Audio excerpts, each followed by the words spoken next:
Hey everyone, welcome to today's tutorial. Today we are going to be working with a collection from Echo Park called Wedding Day.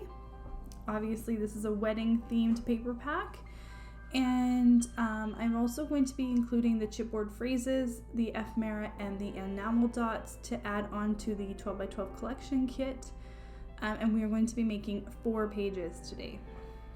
Okay, so it includes this 12x12 sticker sheet along with 12 pattern papers. Some of these pattern papers do have like a gold foil accent, but it's not overstated in this collection. So if you don't like gold foil, you can definitely find options in this kit that don't have that gold foiling on them. So there's also 4 sheets of cardstock that I have included that we need in this tutorial. They coordinate with the Wedding Day collection. 2 sheets of the light pink and black, and then 2 sheets of the gray and the back side of it's dark pink. Okay, so we're going to be using that gray color as our neutral in this pack, along with that light pink as the accent cardstock color. So now we're going to go ahead and we're just going to pick out our paper that we're going to be using today. So we're making the original 4-page cutting guide, so we need 4 background pages along with 2 accent papers.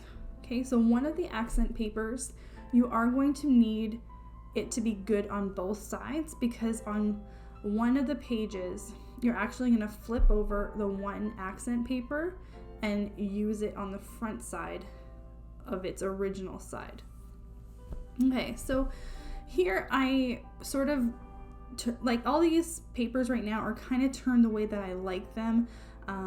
When I go through the paper pack before I start the video, I kind of usually go with, I try to have all the sides up that I like the most.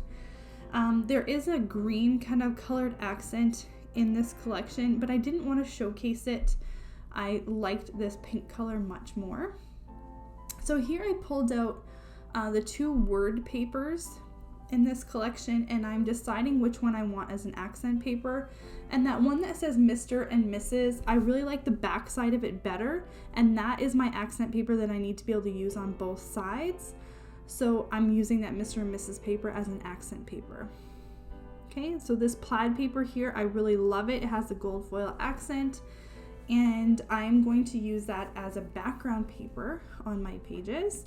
And because I wanted to kind of match and have one more page that was a darker base color, I chose that kind of star black gold foil accent with stars on it paper. Okay, and then this pink dam sack paper, again, love that paper. I think the accent papers are going to really pop on top of it because it's more understated and a little bit plainer. So that's going to be a great base page along with this striped paper. Okay, so those are my 4 background papers. Now I need to choose one more accent paper. Okay, so I really like how this polka dot paper ties in all the colors really well, and it stands out really nicely on my background papers as well. So that's going to be my other accent paper. If you happen to like these papers better, you can easily swap them in. You definitely don't have to do it exactly the way I'm doing it. I'm just showing you what I'm doing, and hopefully it works out for you. And if not, I would love to see your pages and see any of the changes you guys have made. Let's go ahead and we'll get started with our cutting guide. We have cutting diagrams in my tutorial videos, and I just kind of want to let you know how to read them. So there's the number in top in inches, and that's going to be the size that we're going to cut that cut piece into. And there's a number below it in a circle. So a lot of the times we're making 4 pages or 6 pages when we're using these cutting diagrams, and all these cut pieces can sort of get very disorganized. So that number inside of the circle there represents a pile that you're going to put that cut piece into. So for a 4-page tutorial, we're going to make 4 piles, and for a 6-page tutorial, we're going to make 6 piles. So the numbers are going to be either 1 through 4 or 1 through 6. So page 1 is going to have all the cut pieces that have a circle with the number 1 inside, and so on for the 4 or 6 pages.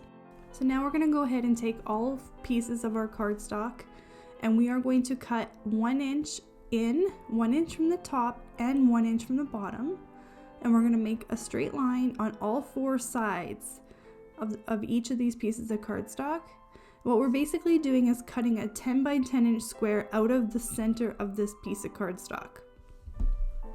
The border is going to be put into our pile, and the center, the 10 by 10 inch center, is going to be put to the side, and we're going to be cutting it with another cutting diagram as soon as we're done cutting out all of these squares.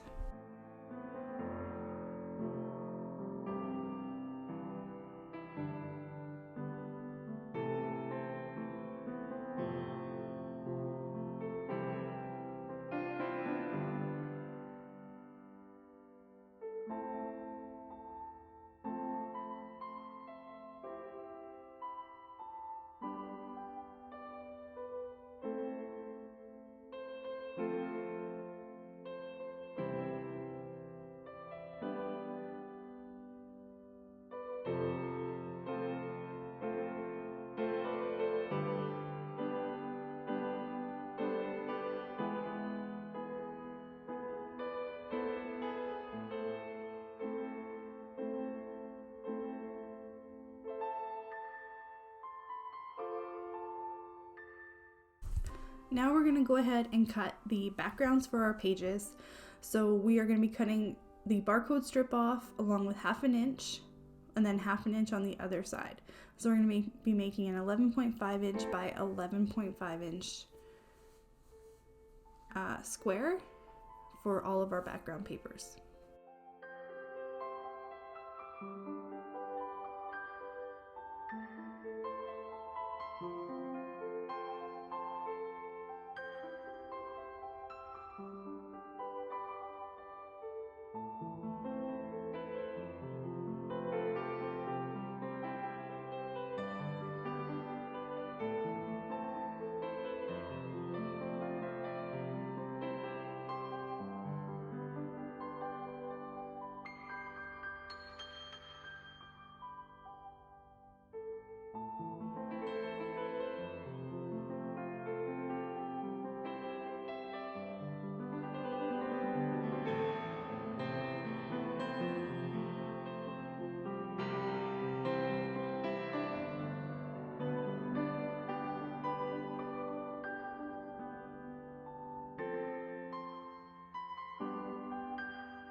So now I'm just going to go ahead and start setting up my workspace to start embellishing all these pages now that they're assembled. I'm going to take my die cut pieces here, and I'm just going to spread them out on the table. I always like to see the sizes and colors and see what I have to work with. Along with, I usually take my chipboard and my enamel dots out of the packaging, and I also like to have my sticker sheet out in front of me as well. A lot of times there's like repeats of things that you'll see on the sticker sheet along with the die cuts and even through to the chipboard stickers, but sometimes they'll be different sizes and different colors. And I also, in this collection, just like every other time, I'm going to be using a good pair of scissors, foam tape, along with our adhesive. Okay, so the journaling cards, I like to cut them up, or at least cut the ones that I think I might use. I like to play with them and move them around on my pages. They really are a versatile tool to use when decorating your pages. Sometimes they have great journaling boxes, like great journaling opportunities, and sometimes they have really nice quotes, especially in the last collection I had done, the heart collection. They had beautiful sentiments on their journaling cards, and even with this collection they do have some nice sayings on there, and this is where you can really sort of improvise and do what works best for you, because they all do say different things. And I think especially with a wedding, like for me, when I'm decorating these pages, it's because I am a guest attending a wedding. It's not me decorating my own wedding pages. It's been, well, I think next week it'll be 15 years that my husband and I have been married. So my wedding album looks a lot different than the scrapbooking style that we do nowadays. It was a lot plainer and flatter, and yeah, it definitely looks different. I've been interested for a while now in maybe updating my wedding album, but at the same time, I think maybe it makes it interesting to see how time goes by and how styles change, and it's probably not worth changing it. It's just once you start doing that, where would you ever stop?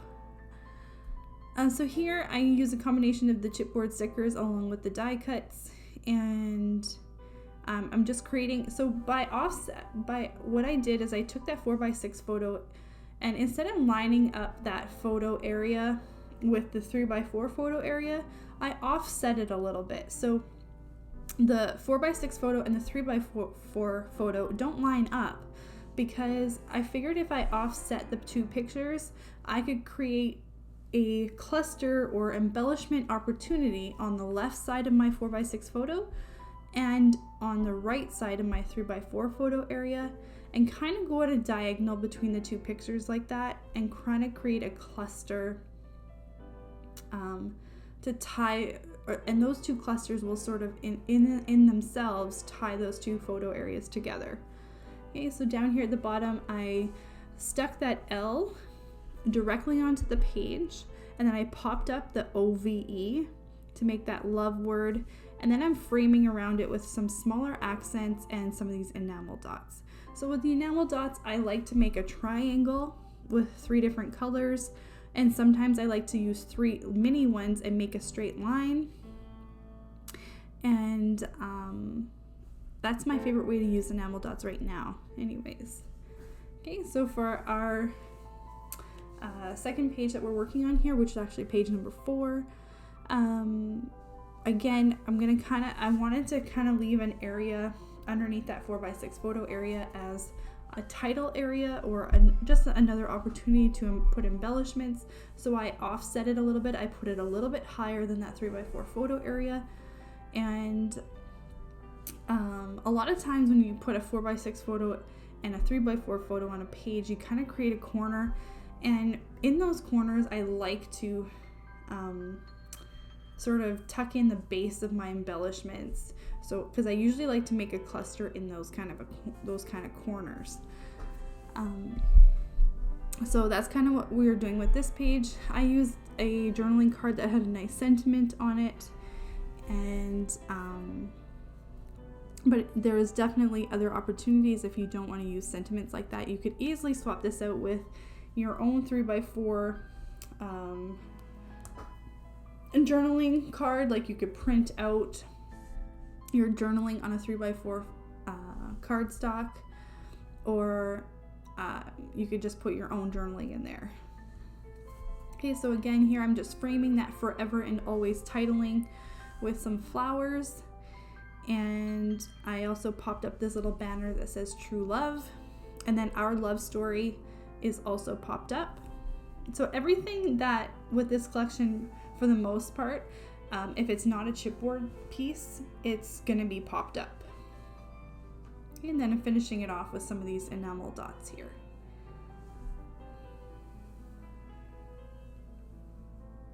Okay, so this page has a big blank area, and it's also a very, it's not a very busy pattern in the background.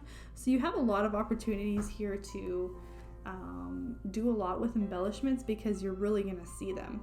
I really wanted to use this Just Married titling down here, but the font didn't really work that well, and I didn't really like the color. It's sort of like it's like a gold color, but it's not gold. It's not a shimmery, glossy kind of a look. It's kind of a matte look, and I just didn't like it. So I ended up deciding to take one of my border pieces off my sticker sheet, and I trimmed it down and then made it look like a banner, and I put the fancy looking car on the bottom. Now if you have like a title, like the last name of the person at the wedding, or something like that, that would be a great place to put it, is down at the bottom there and cluster around that name. So if you wanted to create that name and it with a cricket, let's say, or something like that at the bottom, you could easily do that instead of putting the card down there at the bottom. So here I'm just playing with things, and I'm not quite sure what I want to do in this corner here underneath that 3x4 photo area. I really like that Best Day Ever die cut piece, and I think I'm going to kind of cluster around that. So I'm going to leave that Best Day Ever flat along. And I decided to use flowers on this page just to frame everything. I put a little banner at the top there that says Happily Ever After starts here, and then I'm going to finish it off with some enamel dots there. And now here I'm going to be moving down to the bottom corner of my 4x6 photo, and I just this pink tag here, it said ceremony at the top, but I decided to cover the ceremony word with the chipboard sticker banner that says ceremony. And then all the period dots, I'm covering them on that Best Day Ever die cut with enamel dots, just to create a little bit more texture on the page.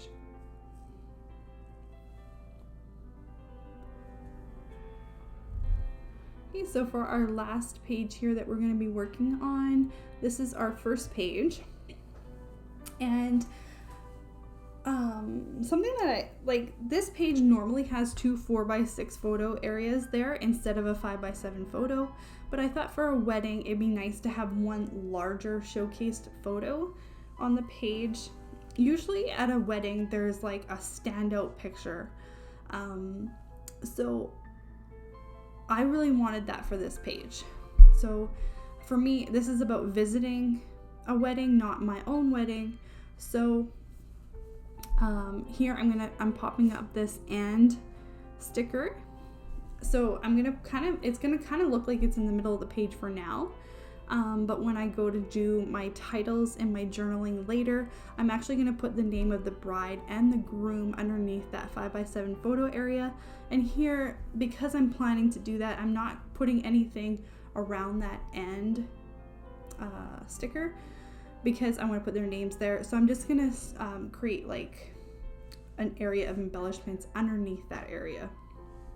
So I'm going to put, I put this Just Married chipboard, and it's fairly square, so I went ahead and I sort of framed around it with a few rectangle pieces, one that says So Handsome and Simply Gorgeous, and then I want to take some different shaped accents and go around that. I did intend to leave the top just plain so that most of the embellishments were sort of in the bottom half of the page, but I ended up putting the Mr. and Mrs. banner or border piece from the sticker sheet, and I put that along the top, and then I used some of the heart stickers just to frame everything else in. You can visit my blog, which there's a link in the description below if you want to see still pictures of the pages in more detail. There'll also be more detailed pictures towards the end of the video. I hope you guys liked these pages. If you did just get married, or you are planning to get married and intend to use this collection, first of all, congratulations on getting married. And also, if you want to, you could easily change this pack into a 6-page workshop, or even do the 4-page workshop tutorial here that we've done. You can do it more than once, like make more of them with the different papers to stretch them out and make them go further. I hope you guys liked today's collection, and even if you're not attending a wedding or getting married, these can make really great like love pages or anniversary pages. So I hope you got inspired to do some scrapbooking this week, and we will see you next Friday with a new tutorial. Thank you so much for watching.